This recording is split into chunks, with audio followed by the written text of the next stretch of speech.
안녕하세요, 신교수입니다. 상쾌한 아침이 아니라 무지 시끄러운 아침입니다. 오늘은 3월 8일. 왜 그런지 아시죠?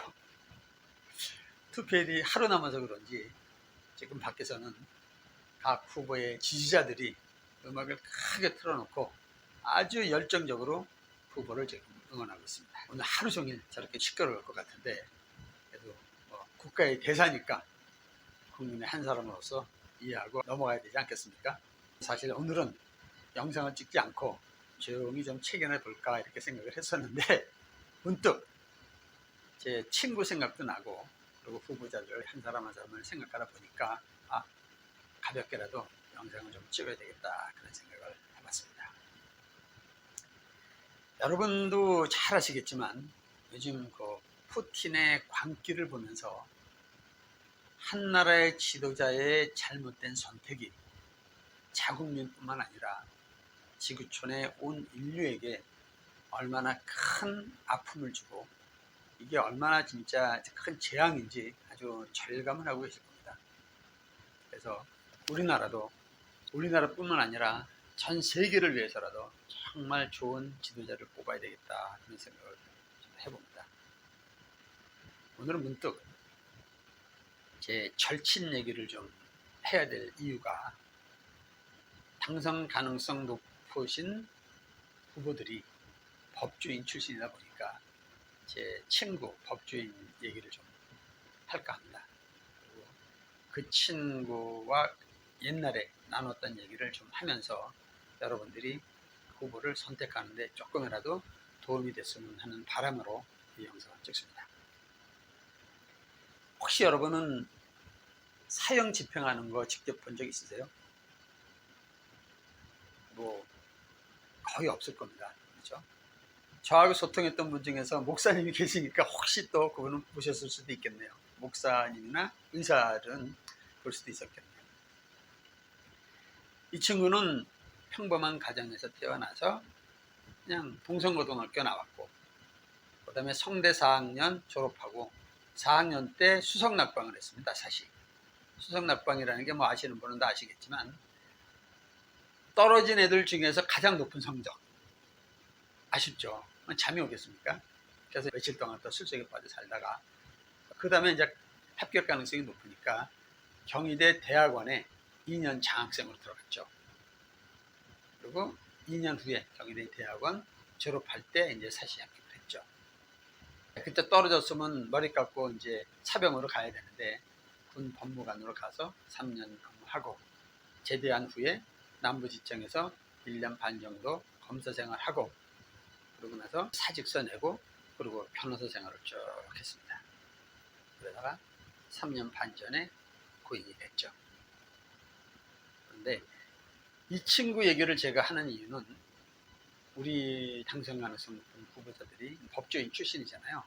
그랬을 때 그 법조인들의 나름대로 어떤 특성이 있답니다. 제가 이제 이걸 그 친구한테 들은 건데 이 친구가 검사직을 그만둔 이유가 사형을 집행하고 그 다음날 사표를 냈습니다. 그 이유가 뭐였냐면 말이 그렇지 사실상 사람이 죽는 거를 본인이 주도한다는 게 그게 참 쉽지 않잖아요. 그러니까 이 친구가 심성이 좀 선하고 여린 친구다 보니까 그 죄책감에서 벗어나지 못했던 것 같아요. 제가 봤을 때. 그래서 엄청나게 그날 폭음을 했던 걸로 제가 기억을 하는데 사형을 집행할 때는 검사가 주체가 되고 그 다음에 이 친구가 종교를 갖고 있었을 때 원하면 천주교일 때는 이제 신부님, 기독교일 때는 목사님, 그리고 불교일 때는 스님 중에 한 분을 선택할 수 있는 거죠. 그리고 꼭 따라붙어야 될 사람이 이제 사망을 확인하기 위한 의사, 이렇게 세 사람이 따라붙는 거죠. 검사가 이제 제일 처음에 그 친구의 이름 부르고 범죄 기록 쭉 한 다음에 대한민국의 법의 이름으로 당신의 사형을 지금부터 집행하겠습니다. 이러고 나서 집행하는 거예요. 그 친구 그때 언뜻 들었던 얘기는 도끼로 자기 그 매형하고 누나를 무슨 일인지 모르지만 하여튼 그 살해한 아주 끔찍했던 사건이었던 모양이더라고요. 현재 우리나라에서는 사형 제도가 사실은 폐지된 상태인데 그때 당시에는 이제 그게 있었겠죠. 사형을 집행한다라고 얘기하고, 그다음에 이제 기독교였던 분명인데 목사님이 이제 모든 걸 다 내려놓고 그리고 편하게 이제 하나님 품에 안겨라, 뭐 이런 얘기를 했었을 것이고, 그러고 나서 이제 알잖아요. 그렇게 앉아서 거북천 씌워놓고 목에 이렇게 줄 매고, 그러고 나서 덜컹 소리 나면 이제 금방 죽는 됩니다. 왜냐하면 목에 이렇게 이게 감기는 순간부터 사실상 이미 기가 다 빠진 상태이기 때문에 금방 죽는데요. 그 다음에 의사가 가서 이제 사망 최종 확인을 하는 거죠. 이 친구가 그날 사형 집행을 하고 나서 엄청나게 그 폭음을 했습니다. 그때 선배 공사들이 그러고 한 번씩 딱 겪는 일이니까 조금 지나고 나면 괜찮다, 당연한 수순이다, 이렇게 얘기를 하더라는 거예요. 그런데 이 친구는 그걸 이제 그 트라우마를 못 벗어난 거죠. 그래서 결국은 사직서 내고 변호사를 계속 했죠. 왜 제가 이 말씀을 드리냐면, 그 친구가 그때 한 말이 있습니다. 이 법조인은 세 가지 유형이 됩니다. 우선 첫째, 자기 같은 평범한 법조인들, 이런 친구들은 누군가 잘못을 했다고 오게 되면 거기에 대한 이해도가 굉장히 높은 거죠. 공감을 많이 한답니다. 같이 화도 내고 같이 또 아쉬워하기도 하고, 그러니까 아주 평범한 거죠. 그런 사람들이 일반적인 법조인이고, 두 번째는 이제 금수저 출신입니다. 이 금수저 출신은 어려서부터 부유한 가정에서 자라서 고생을 안 해봤고 공부는 굉장히 잘해서 인류대학 나와서 사실도 금방 몇 번 만에 철컥 붙은 사람들, 이런 친구들은 엄청나게 에리트의식을 하게 됩니다. 그래서 범죄인을 이렇게 딱 보면 정말로 개, 돼지 취급을 한답니다. 그러니까 인간을 안 보는 거죠. 그러면서 아주 막말도 막 하고, 그리고 구타도 많이 하고, 죄도 가능한 형량을 가장 높게 그렇게 때린다. 이런 스타일이 소위 금수저 스타일이죠. 다 그런 건 아니겠지만 성향이 그렇다.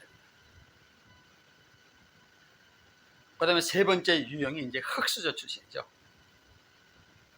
흑수저 출신은 정상적인 법 공부를 한 사람들이 아니죠. 그러니까 좋은 대학을 나온 것도 아니고, 대부분 보면 뭐 검정고시 출신이나 아니면 고등학교 출신, 이런 사람들. 그러니까 밑바닥에서 엄청나게 고생하면서 이제 사시학교 간 사람들이죠. 그런데 웃기는 건 이런 사람들이 두 가지 성향으로 나뉜다는 거예요. 하나는 범죄인을 보면 너무 그 공감을 많이 하기 때문에, 자기가 어려웠던 환경이라든가 이런 걸 다 생각하기 때문에 가능하면 그 범죄인 편에 서서 최대한으로 형량도 줄여주고 굉장히 인간적이죠. 그런 성향의 이제 법조인이 있고, 반대로 흑수저 출신인데 오히려 그 흑수저를 아주 경멸하는 법조인이 됩니다. 이런 사람들은 오히려 금수저보다도 훨씬 더 최고 형량을 때리고, 그리고 그 감정까지 개입을 시켜가지고 엄청나게 구타도 많이 하고 그런다고 하더라고요. 저는 지금 당선 가능성이 있는 리더가 법조인 출신일 가능성이 크고, 이분 중에 어떤 분이 되더라도 그렇게 호락호락할 것 같지는 않아요.